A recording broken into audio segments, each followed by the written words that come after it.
तर दहशतवादाचं कंबरड मोडण्यासाठी मोठं पाऊल उचललं गेलंय। सीमेवर 9 अँटी ड्रोन सिस्टम तैनात केल्या जाणार आहेत। पाकिस्तानचा कट उधळून लावण्यासाठी पंजाब आता सज्ज झालाय। हायटेक प्रणालीद्वारे पाळत ठेवली जाणार आहे आणि दहशतवादाला निधी देणाऱ्या ड्रग्ज व्यापाराचेही आता उच्चाटन केले जाणार आहे।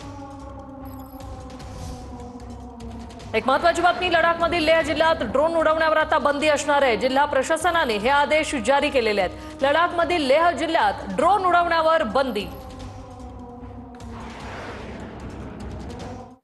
तर जम्मूच्या सांबा परिसरात 7 दहशतवाद्यांचा बीएसएफ कडून खात्मा केला गेलाय। काल रात्री पाकच्या सैन्याच्या मदतीने घुसखोरीचा प्रयत्न झाला। बीएसएफने दहशतवाद्यांचा प्लॅन उधळला आणि त्याचा व्हिडिओ सध्या समोर आलेला आहे। जम्मूच्या सांबामध्ये 7 दहशतवाद्यांचा खात्मा कशा प्रकारे करण्यात आलेला आहे त्याची ही दृश्य आपण पाहतोय। हा व्हिडिओ सध्या समोर आलेला आहे। बीएसएफने दहशतवाद्यांचा हा प्लॅन उधळल्याचा व्हिडिओ समोर आलेला आहे।